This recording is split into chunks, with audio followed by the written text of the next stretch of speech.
Yeah. This morning they said it felt good the other day. I thought it was freezing after that. Yep, how about it?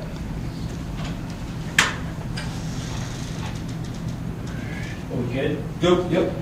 So, Coach, just your thoughts on yesterday. The A-10 came down to the last game and crazy really affected the rankings. How do you think that worked out for VCU? Well, it's hard to tell. I mean, we'll see how it worked out this week up at the Barclays Center. You know, obviously we knew that those games were going to impact our status, both in terms of the regular season standings and in terms of the seeding for the conference tournament. But at the same time, our last game was Saturday night, so we knew that all we could do is just sit and watch. And most of the people in our program did watch both the games yesterday. They were exciting games. Again, just highlights how strong the A-10 is, the way that those games were played, and the way that LaSalle went into St. Joe's and won.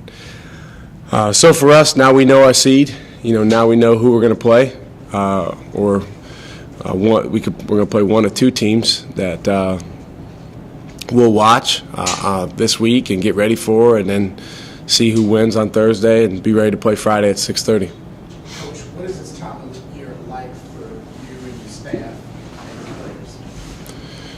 It's a great time of year. I mean, as a college basketball player, you want to be playing in the postseason and playing in games that matter, and you want to advance. And what happens is that the more you advance, the less people are playing, and the more focus there is on the teams that are still playing. So I think for our guys, it's an exciting time. We're going to the Barclays Center, which they love. It's as big time as any arena in the country. For me as a coach and for our coaching staff, it's a very busy time, but it's one of the big reasons why we do this. I mean, we if you could pick any month to be a coach, it would be this month. So we're excited about that, and we got a lot of work to do, a lot of preparation. But I'm really appreciative that we have a coaching staff that's very hardworking. Coach, you played up there in December against BC with all the younger guys. Is that helpful that they had at least one game in that arena?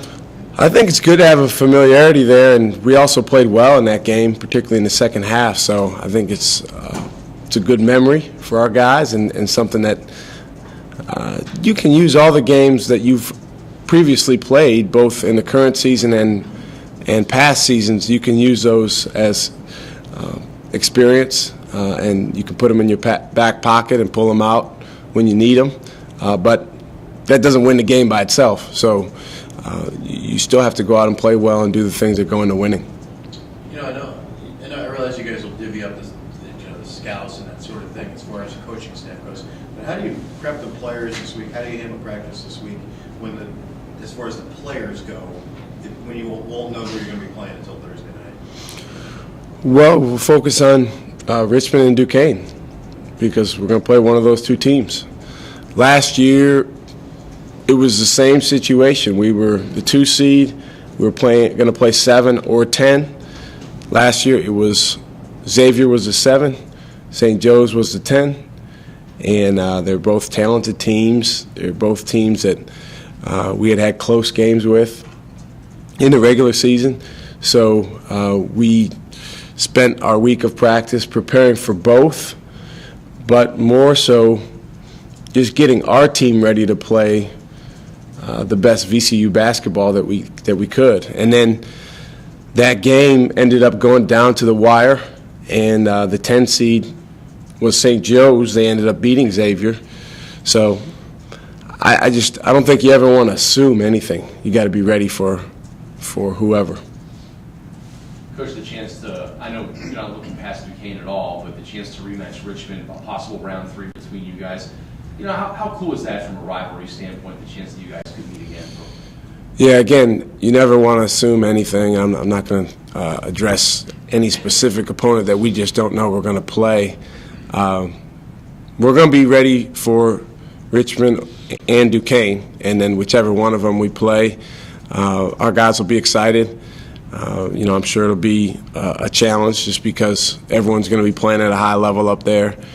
But we're not assuming who we're going to play. We're not focusing on any type of rivalries right now. We're just trying to get ready for our team to play its best basketball for 3 games. Coach, can you remember back to last year's tournament? Was there a point where, other than the games, did you look up and just realize, I can't believe how many fans we have here in this building? It looks like Siegel Center North. No, it wasn't. I can't believe it because I've come to know our fans, but it was definitely I appreciate it and we appreciate it, and I think the biggest thing is just a comparison to other schools, and this is not to talk about anyone else, but just I believe we had the most fans there. I mean, it seemed like we did. And so for that to be the case in New York, which isn't necessarily around the corner, in our first year in the league, I mean, it's not like we had been in the Atlantic 10 for 10 years. I think that spoke volumes about our fans and the support that we have. And we're looking forward to having a lot of black and gold up there again this year. Coach, your time here, I know you've had a great tournament record, whether it's in conference tournaments or NCAA tournaments. Can you pinpoint one specific thing as to why you and the team has been so successful in the postseason? Just players being locked in on the plan and wanting to play for one another and doing the best they can to follow the process that goes into winning. Coach, how much is fatigue a factor in these tournaments? You guys have the bye. These guys are used to playing AAU and games left and right.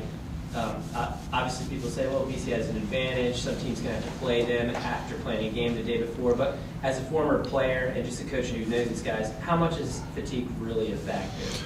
Well, I think it comes into play a lot in the second half of a team's second game. And if you go back and look at the halftime scores of the Friday games, the quarterfinal games from last year, I believe most of them were relatively close, and at least for most of the first half, that team that had to play on Thursday, actually originally has a little bit of an advantage as the game starts because they have a win under their belt on that floor the day before. But I think as the game goes on, then there certainly is a fatigue disadvantage for that team. But again, that doesn't win the game by itself. I mean, players are tough. Players are used to gritting it out and playing multiple games in a day in AAU. But I do think with the style of play that we try to play, hopefully we can play a lot of guys and we can make fatigue an issue in games like that. Coach, the league has been a really good example this year of kind of how anything can happen with the lower teams beating the upper teams sometimes and playing them close.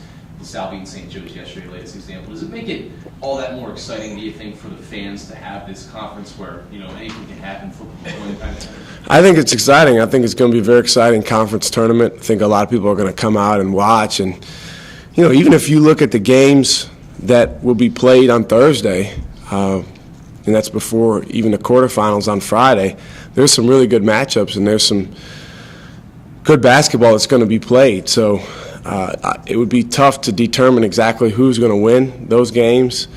I think there are, I don't want to say an exact number, but there's a lot of teams that have a legitimate chance to win the A-10 tournament.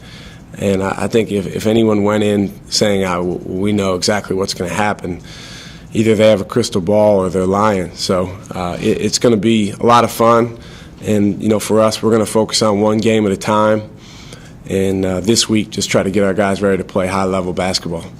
Is there any better feeling, or is there any way to describe the emotion of cutting out the nets, celebrating with your guys, that whole euphoria of winning the championship? Yeah, it's I mean, that's why you play, and that's one of the main reasons why you coach. So it is a euphoria. That's the best way to describe it. I think it's just so rare. I mean, it just doesn't. So many people play and coach college basketball and don't get that opportunity, don't get that experience. So when you do have it, you want to savor it. You want to make the most of it. But we live in a world where it's so quickly you got to move on to the next thing, and that's understandable. But hopefully we'll get that opportunity on Sunday. I mean, we got a lot of work to do between now and then. How much does getting so close last year, being a win away, factor into the guys in terms of motivation and that type of thing? I think it's a good experience. I mean, it's we've been there, and sometimes when you've been to a championship game but you come up just short, sometimes that's just as good of an experience in terms of being able to draw on it and understand what you need to do just a little bit better to come out on the right side of things. So, we're one of two teams that'll go up there that played in the championship game last year, St. Louis being the other one, and they won. We didn't. So it'll be good. That's a good experience. But both teams have a long way to go to even get to that point on Sunday. Coach, you like to use the underdog mentality or underdog mantra a lot. Can you use that going into this year's tournament? I think you guys say that about me. I don't use it as much as you think, but. Well, not that, but we have talked about it. And that's like one of the things. I think the better way to put it is you have to have something to prove, and if you want to prove that you shouldn't be the underdog or whatever, then that's great. But just in general, there has to be something that you're going up there to do. I mean, if you just go through the motions and there's no meaning behind what you're doing, then it's going to be tough. But for us, in answer to your question, I think there's a lot of teams that could go up there and feel like we got a legitimate chance to win this thing. I know our guys know that if we take things one game at a time and we really play the best basketball we can, then we feel good about the opportunities we have. Are we the underdog? We're not really focused on that. I mean, we're the number 2 seed, so. But I don't think you want to get caught up in being a favorite either. At least in those early games, because what's been mentioned earlier, there's going to be some upsets, and you got to be aware and ready to play anybody. You've seen Richmond more recently than Duquesne. From what you've noticed, can you kind of give us a little scouting report for both the Spiders and the Dukes, just going in, and what you noticed about them late in the season? I think both teams have played very good basketball for stretches in February and early March. I think both teams, have explosive guys offensively that can put a lot of points on the board. We played close games with both teams. We were down at the half to both teams, so. They're both obviously teams that we have a lot of respect for, coaching staffs that we have a lot of respect for. We're going to have to prepare for a dogfight and prepare to really get our style of play going the way that we want it to. I know you want me to talk about the one, but I'm not going to do it. Coach, you got a full regular season under your belt. How do you think the youth of this team has come along so far? I think guys are learning lessons. I think as a freshman, I always tell these guys the key to your freshman year is how you respond when things don't go your way, because there's a lot of ups and downs. You're going to have highs and lows, and I think guys have made a lot of progress. Obviously, our 3 freshmen that have played the most are Jordan, Mo, and Jaquan. I think those guys have had some big moments and really helped us. Hopefully they feel more comfortable now than they did earlier in the year. But it's still the same thing remains. The key to the rest of their freshman year is going to be how they respond when things don't go their way. for Jaquan specifically, that's everything. I mean, he's going to have, as a point guard, times when there's tough plays, and he's got to keep playing. He's got to respond with a good attitude. When he does that, like he did on Saturday against St. Bonaventure, he plays really well. Jordan and Mo, really pleased with those guys, the way that they're coming along. I think their future is bright. We're trying to instill more confidence in them, because I think the more they believe in themselves, the better they're going to play.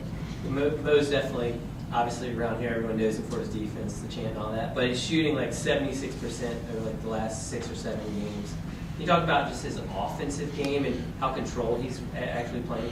Well, he's a guy, he can score. But he's not the most aggressive offensive player on our team. And, we have a lot of aggressive guards, but he can score some. I think as his career goes on, he's going to be able to score more and more.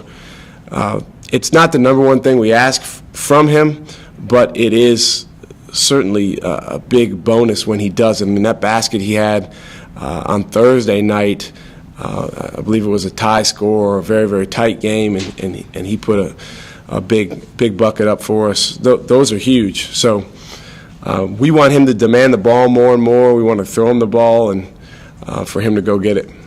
Has this group met your or exceeded your expectations? Ask me next month.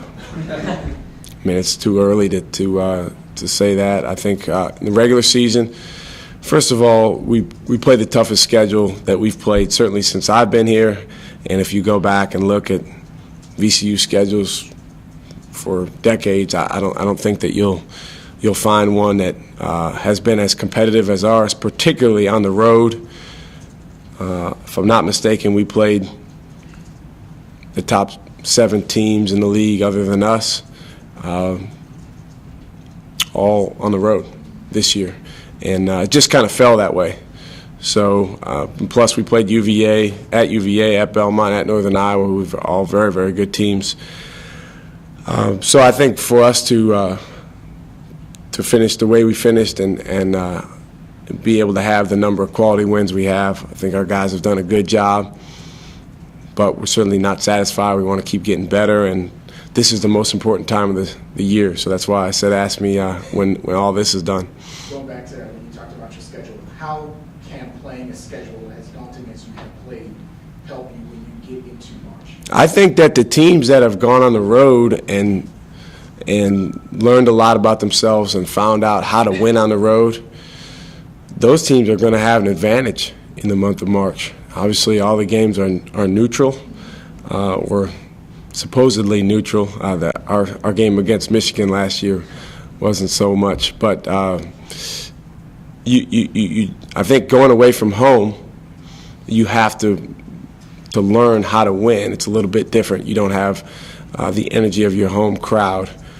So I think the fact that we've had 11 challenging road games and some challenging neutral games that hopefully will play into our favor in the conference tournament and beyond. Having won 4 in a row, is momentum a real thing in situations like this, or is that a Well, it can go either way. I mean, you'd rather go into the conference tournament with positive momentum than the alternative. But it's something that I think most teams look at the postseason as a fresh start, and so when we play on Friday, it's in a way it's a new season. But I do think it's good in that today, tomorrow, Wednesday, Thursday, our guys are feeling good about what we've done recently. I think any of them understand that we still have progress to make. We have to get better in a lot of areas. But when you're coming off losses, it's hard to feel good about yourself. Coach, Mount St. Mary's playing for the championship tomorrow night. How gratifying is it to see Jamie and Don in that position? It's not really gratifying. It's just I'm excited for them. I mean, it's nothing to do with us. I mean, it's just when you get a chance to play in your conference tournament. Obviously, only 2 teams are going to make the championship game, and that's 2 years in a row now that that he has been able to go on the road with his team, because in their league, they're playing at campus sites, and knock off home teams and then make it to the conference championship. So, he's kind of quickly earning the label Mr. March, and I'm just happy for him. He's a very, very talented coach, and Donnie's really, really good too. We're excited that he's having success there, and we'll be rooting really hard for him on Tuesday, although they're playing Timmy Lawrence, who also was a member of our staff, who's on the staff now at Robert Morris. But Tim's going to have to understand, Jamien's the head coach, so I'm pulling for Mount St. Mary's in this one.